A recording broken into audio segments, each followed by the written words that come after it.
ధవల సింహాసనం కనబడుతుంది. ప్రకటన గ్రంథానికి రండి. ప్రకటన గ్రంథం 4వ అధ్యాయానికి రండి. అద్భుతమైన విషయాలు పరిశుద్ధాత్ముడు ప్రకటన గ్రంథంలో కూడా సంఘము కొరకు వ్రాయించిన స్థితి మనకు కనబడుతుంది. మొదటి వచనము నుండి చదవండి.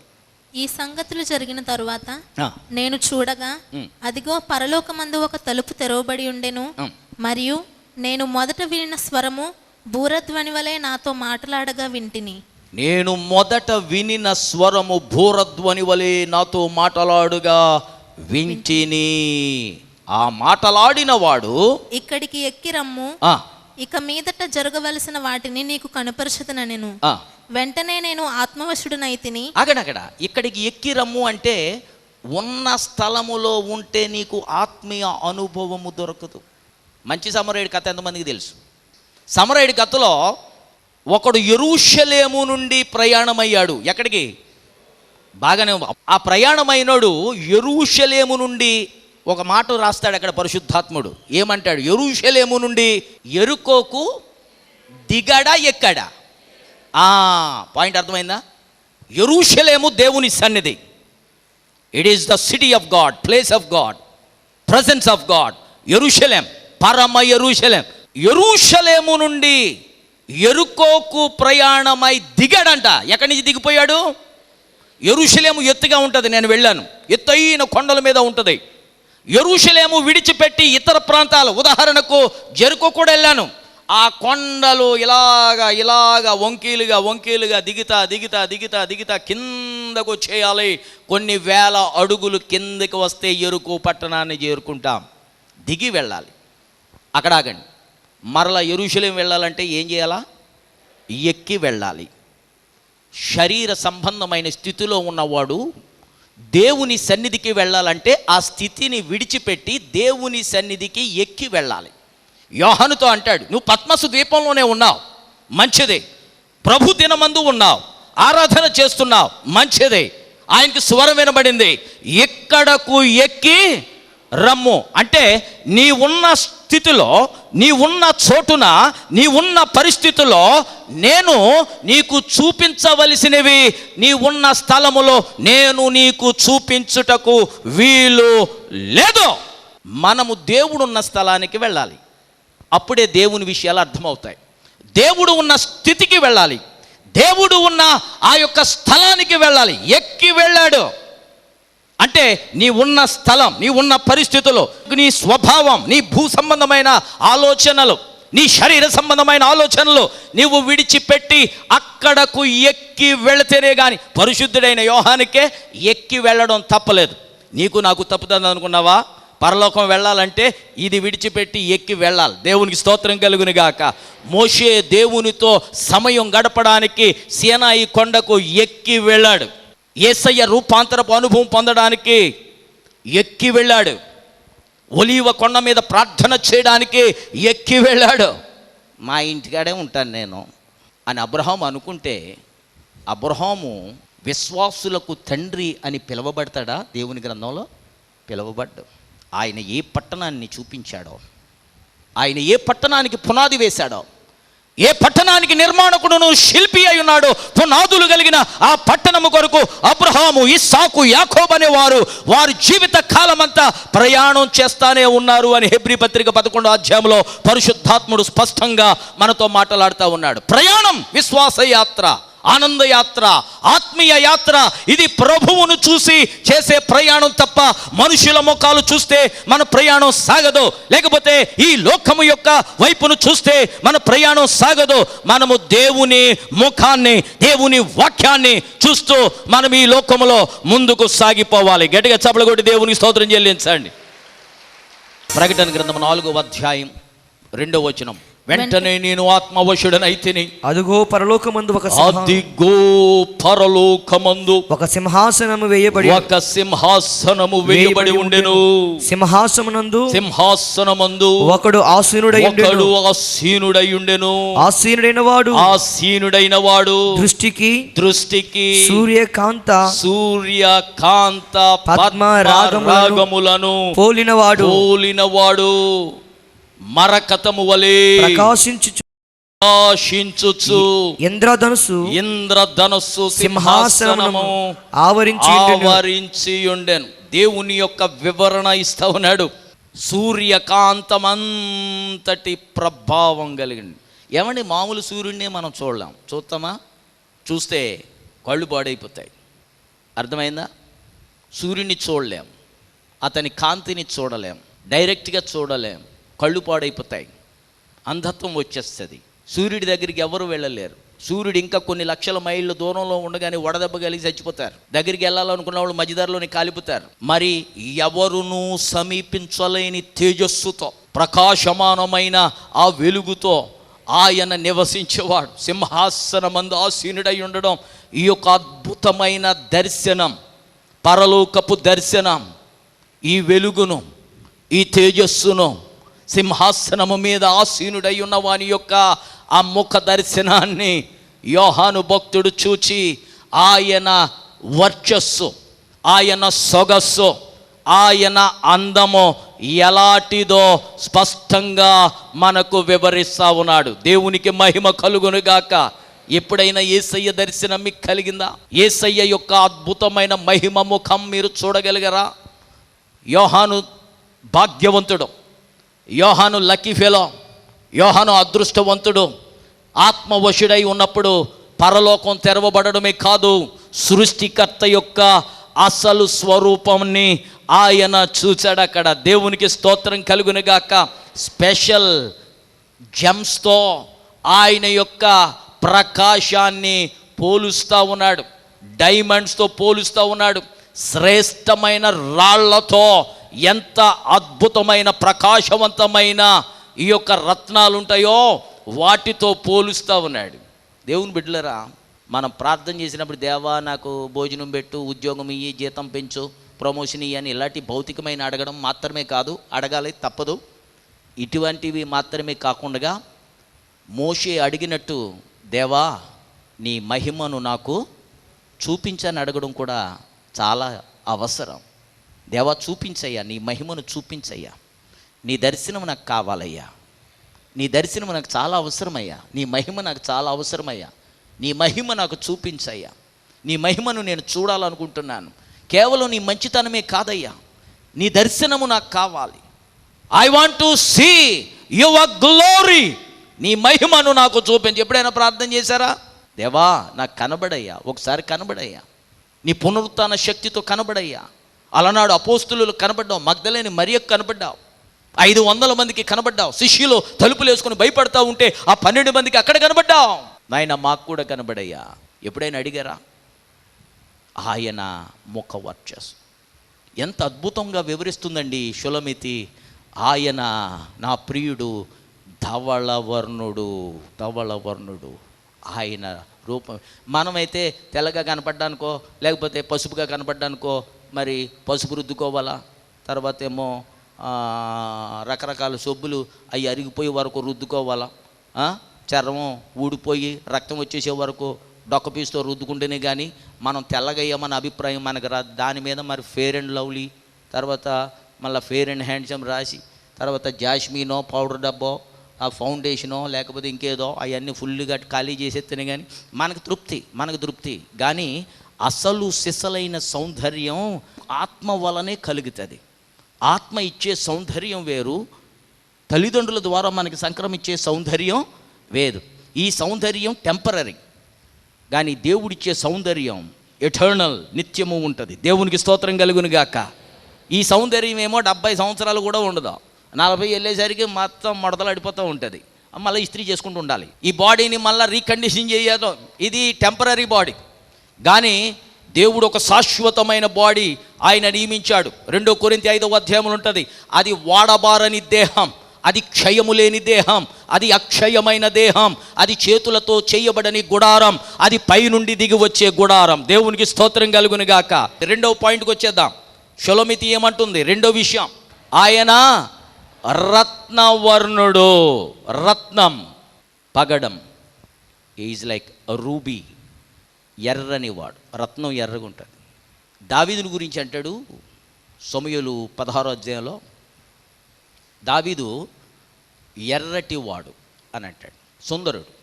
హెబ్రీయులు వారి శరీర సౌందర్యం చాలా విచిత్రమైన సౌందర్యం. యూదుల యొక్క సౌందర్యం వేరు, చైనా వాళ్ళు వేరు, అమెరికన్స్ వేరు. అమెరికా వాళ్ళు బాగా తెల్లగా ఉంటారు. యూదుల యొక్క రంగు చాలా ఇంపైన రంగుగా ఉంటుంది. యూదుల యొక్క శరీర ఆ రంగు చాలా అద్భుతమైన రంగుగా ఉంటుంది. అది తెలుపుకి పసుపుకి మధ్య ఉన్న రంగు. దానిని చరిత్రకారులు ఎలాగ వివరిస్తారంటే, దావీదు గారి రంగు అంట రోజ్వుడ్ కలర్లో ఉంటుందంట. అది రక్తము పర్పుల్ కలిసి ఎలాంటి రంగు వస్తుందో అలాంటి రంగు. విచిత్రం ఏంటంటే, యేసుక్రీస్తుని గురించి దేవుని యొక్క గ్రంథము మనకు వివరించినప్పుడు షులమితి ఎలాగైతే ఆయన రత్నవర్ణుడు, ఒక రత్నం ఎలాంటి ఎరుపు రంగును మనకు ప్రతిబింబిస్తుందో, ఒక రత్నంలో నుండి మనము వెలుగు పంపించినప్పుడు, కిరణాలు పంపించినప్పుడు, ఒక రూబీలో నుండి, ఒక పగడములో నుండి మనం వెలుగు పంపించినప్పుడు అది ఎంత చక్కటి ఎర్రటి కిరణాలను మనకు చూపిస్తుందో, క్రీస్తుని గురించి మాట్లాడుతూ ఉన్నప్పుడు, వివరిస్తూ ఉన్నప్పుడు రత్నవర్ణుడు అని ఎందుకు అంటుందో తెలుసా సంఘం? ఆయనలో నుండి ప్రవహిస్తున్న రక్తం, అది మానవుల యొక్క విమోచన క్రయధనముగా దేవుడు వాడి ఆ రక్తము చేత మనలను విమోచిస్తాడు. ఆ రక్తము చేత సంఘము పరిశుద్ధపరచబడుతుంది. ఆ రక్తము చేత సంఘము విమోచించబడుతుంది.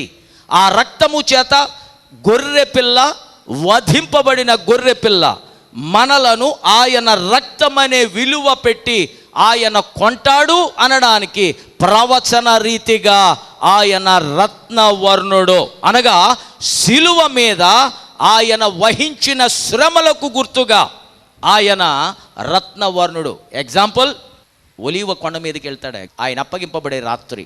శిష్యులను కొంతమందిని తీసుకుని వెళ్తాడు. మీరు ఇక్కడ ప్రార్థన చేసుకోండి, నేను కాస్త అలా వెళ్ళి ప్రార్థన చేసుకుంటూ ఉంటానని దూరంగా వెళ్ళి ప్రార్థన చేస్తాడు. ప్రార్థన చేస్తున్నప్పుడు వేదన, దుఃఖక్రాంతుడై మరణమంత బలమైన వేదన ఆయన మీదకు వచ్చినప్పుడు ఆయన రక్తం చెమట బిందువుల వలె అది కారణం మనకు కనబడుతుంది సువార్తల్లో. ఏంటి అది మనకు తెలియజేసేది అని అంటే, ఆయనలో రక్తం ఉంది. ఆ రక్తం యేసు రక్తముగా పిలువబడుతుంది. ఆ రక్తము మనలను దేవునితో సమాధానపరుస్తుంది, దేవునికి దగ్గరగా చేస్తుంది. దూరస్తులుగా ఉన్న మనలను, అపవిత్రులుగా ఉన్న మనలను, లౌకికస్తులుగా ఉన్న మనలను, దేవునికి విరోధమైన కార్యాలు చేస్తున్న మనలను దేవునికి అతి దగ్గరగా చేసేది ఉంది అని అంటే అది రత్నవర్ణుడైన యేసు క్రీస్తు యొక్క రక్తము మాత్రమే. దేవునికి స్తోత్రం కలుగును గాక. చూడండి, ప్రకటన గ్రంథం 5వ అధ్యాయానికి రండి ఒకసారి. 6వ వచనం నుంచి చదువు నాయన. మరియు సింహాసనమునకును ఆ 4 జీవులకును పెద్దలకును మధ్యను వధింపబడినట్లుండిన గొర్రెపిల్ల నిలిచిండుట చూచితిని. ఆ గొర్రెపిల్లకు 7 కొమ్ములను 7 కన్నులు నుండెను. ఆ కన్నులు భూమి అందంతటికి పంపబడిన దేవుని 7 ఆత్మలు. ఆయన వచ్చి సింహాసనమునందు ఆసీనుడై యుండు వాని కుడి చేతిలో నుండి ఆ గ్రంథమును తీసుకొనెను. వధింపబడిన దేవుని గొర్రెపిల్ల ఆ గ్రంథాన్ని తీసుకుంది. ఆయన దానిని తీసుకొనినప్పుడు ఆ 4 జీవులను, వీణెలను, ధూపద్రవ్యములతో నిండిన సువర్ణ పాత్రలను పట్టుకొని ఉన్న ఆ 24 పెద్దలను ఆ గొర్రెపిల్ల ఎదుట సాగిలపడిరి. ఈ పాత్రలు పరిశుద్ధుల ప్రార్థనలు. ఆ పెద్దలు, నీవు ఆ గ్రంథమును తీసుకొని దాని ముద్రలను విప్పుటకు యోగ్యుడవు. నీవు వధింపబడిన వాడవై నీ రక్తమిచ్చి ప్రతి వంశములోను, ఆయా భాషలు మాట్లాడు వారిలోను, ప్రతి ప్రజలోను, ప్రతి జనములోను దేవుని కొరకు మనుషులను కొని మా దేవునికి వారిని ఒక రాజ్యముగాను యాజకులుగాను చేసితివి గనుక వారు భూలోకమందు ఏలుదురని క్రొత్త పాట పాడుదురు. ఇక్కడ అంటున్నాడు, పరిశుద్ధుడు వివరిస్తున్నాడు, వధింపబడిన దేవుని గొర్రెపిల్ల నీ రక్తం ఇచ్చి ప్రతి జాతిలో, ప్రతి జనములో, ప్రతి వంశములో, ప్రతి దేశములో, ఈ భూమి మీద ఉన్న ప్రతి మనిషిని, ప్రతి తెగను నీవు కొన్నావు. నీ కొరకు ఒక ప్రత్యేకమైన జనాన్ని ప్రత్యేకపరుచుకున్నావు. దానికి కొనడానికి నీవు వాడినది ఏంటి అనంటే ఎర్రటి రక్తం. రాహాబును విమోచించడానికి, రాహాబును విడిపించడానికి వేగుల వారు ఒక సూచన ఇచ్చారు. అమ్మా, మీ పట్టణాన్ని స్వాధీనం చేసుకోవడానికి మా సైన్యం వచ్చినప్పుడు నీ కిటికీకి ఒక గుర్తు కనబడాలి. ఆ గుర్తు కనబడకపోతే నీకు కాపుదల లేదు, నీ ఇంటి వారికి రక్షణ లేదు, నీ ఇంటి వారికి సంరక్షణ లేదు, మరణం నీకు సమీపిస్తుంది. ఏంటి ఆ గుర్తు అంటే, ఇదిగో ఎర్రని తొగరు దారము నీ కిటికీకి కట్టబడి ఉండాలి. అది చూసి మా సైనికులు ఏం చేస్తారంటే నీ గృహాన్ని విడిచిపెడతారు. నాశనం రాదు, నీకు మరణం రాదు, మిమ్మలను చంపరు. అక్కడాగండి. ఇశ్రాయేలీయులను ఐగుప్తు నుంచి విడిపిస్తూ ఉన్నప్పుడు దేవుడు పస్కాను ఆచరించమని మోషేకు చెప్పాడు. పస్కా బలి పశువుని తీసుకుంటాడు, వధిస్తారు. ఏ కుటుంబానికి అవసరమైన పశువును వాళ్ళు తీసుకుని వధించి ఏ మచ్చ, ఏ మలినము, ఏ డాగు, ఏ రోగము, ఏ వ్యాధి లేని పరిశుద్ధమైన నిష్కల్మషమైన ఏడాది గొర్రెను తీసుకుని వాళ్ళు వధించి దాని రక్తాన్ని ఒక బేసిన్లో బట్టి ఏం చేయాలో తెలుసా? ఇశ్రాయేలీయుల యొక్క ప్రధాన ద్వారపు పైకమ్మికిని అడ్డ కమ్మెలకును ప్రోక్షించాలి. ఆ ద్వారం నీ హృదయానికి సాదృశ్యం, ఇశ్రాయేలీయుల యొక్క హృదయాలకు సాదృశ్యం. ఆ ద్వారబంధముల మీద రక్తం ప్రోక్షించినప్పుడు ఏమవుతుందో తెలుసా? ఆ రాత్రి సంహారపు దూత ఐగుప్తులో రాజుగారి ఇంటి నుండి చెరసాల వరకు పశువుల పాకలన్నిటిలో కూడా జ్యేష్ఠత్వపు సంతానం ఆ రాత్రి హతమవుతుంది. మీ ఇంటిలో మరణం తప్పించుకోవాలంటే ఒకటే మార్గం, ఆ పస్కా బలి పశువు యొక్క రక్తం మీ ద్వారబంధపు కమ్మెల మీద ప్రోక్షించబడాలి. అది ఎర్రని రక్తం, అది గొర్రెపిల్ల రక్తం. నా ప్రియుడు ధవళవర్ణుడు అనగా పరిశుద్ధుడు. ఆయనలో డాగులు లేవు, భూ సంబంధమైన నీడలు లేవు, పోలికలు లేవు, క్రియలు లేవు. యోహాను సువార్త 8వ అధ్యాయంలో యేసయ్య అంటాడు, నాలో పాపమున్నదని ఎవడు స్థాపించగలడు? Who can prove that I have sin in మీ?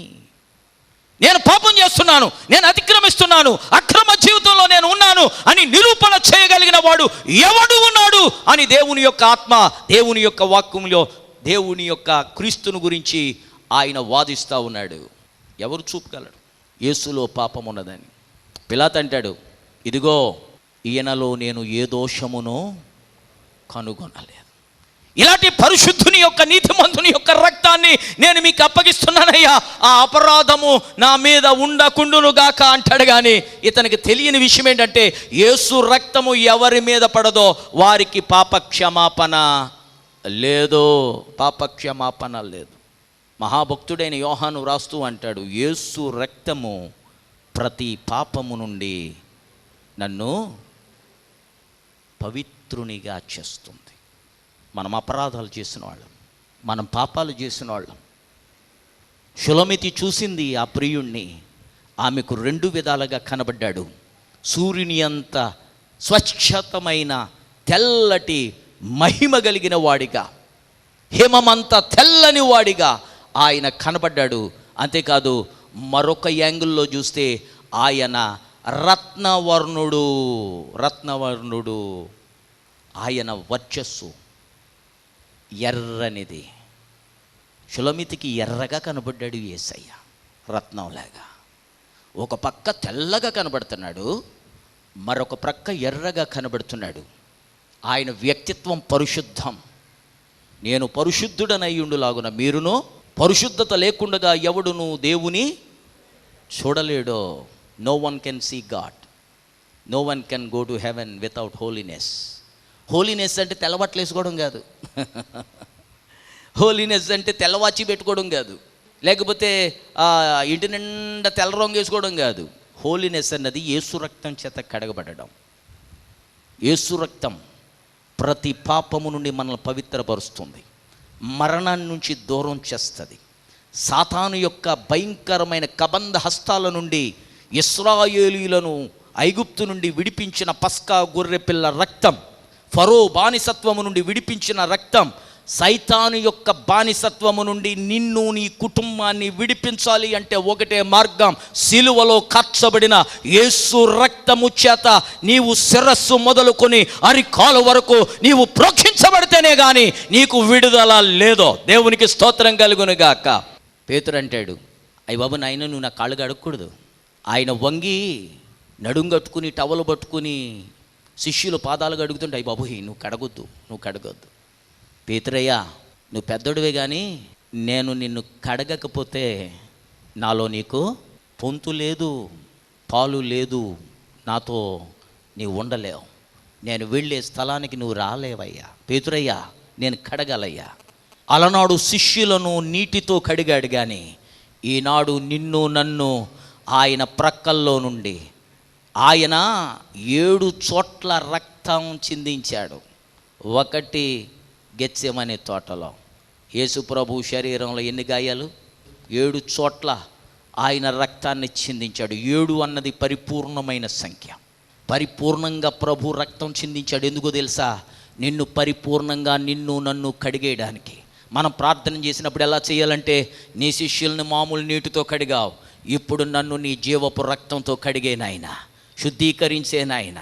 అలనాడు వారిని కడగకపోతే పాలు లేదన్నావు, ఇప్పుడు నీవు నన్ను కడగకపోతే నాకు పరలోకంలో నీ సన్నిధిలో నాకు చోటు దొరకదు, నన్ను కడగాలి నాయన.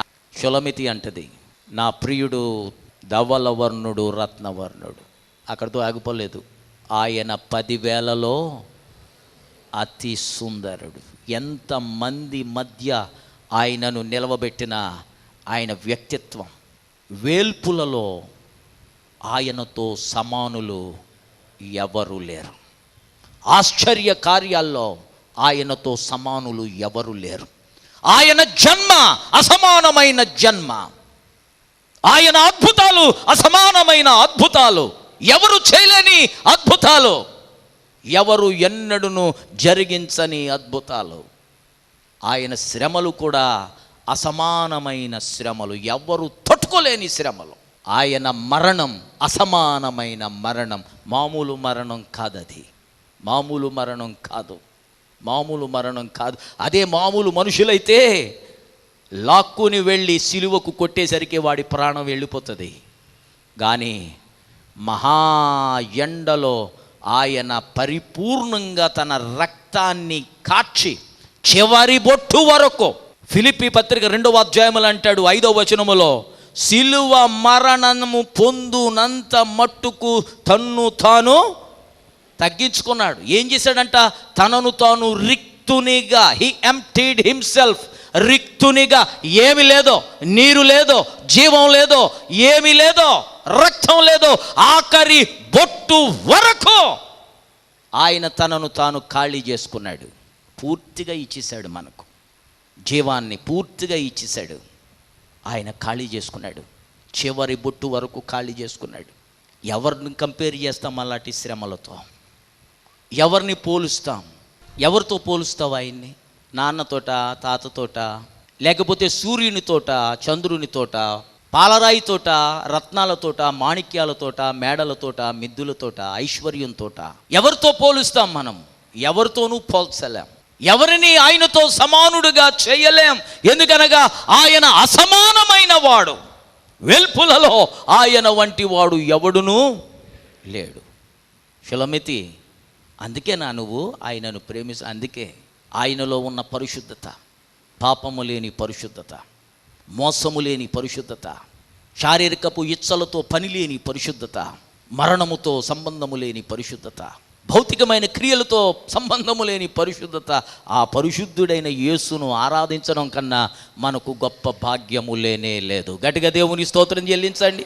హల్లెలూయా. ఇప్పుడు చెబుదాం షులమితితో, నా ప్రియుడు ధవళవర్ణుడు రత్నవర్ణుడు 10,000లో అతి సుందరుడు. ఆమేన్. ప్రార్థన చేద్దాం. మా పరమ తండ్రి, మా దేవా, నజరేయుడైన యేసు క్రీస్తు చిందించిన నిబంధన రక్తమును బట్టి మీరు మమ్మల్ని కొన్నారయ్యా, విడిపించారు.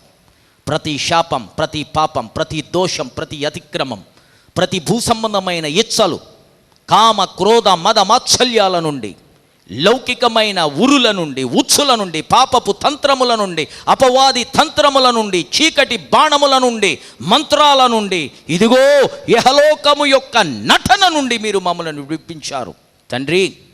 ఇదిగో ఈ సమయంలో నీతి సూర్యుడవైన నీ వెలుగుతో మా హృదయాలను నింపి మా హృదయాలను ప్రకాశింపచేయి.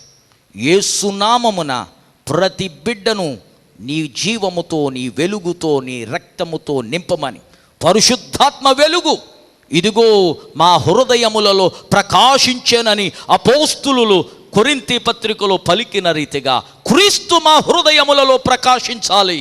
అదే కాదు, ఇదిగో ఆయన రక్తము చేత మమ్మల్ని కడగాలి, శుద్ధీకరించాలి, నీ జీవ గ్రంథములో మా పేర్లు వ్రాయాలి అని బిడ్డలందరూ ప్రార్థిస్తున్నారు. మేము ప్రార్థిస్తున్నాం.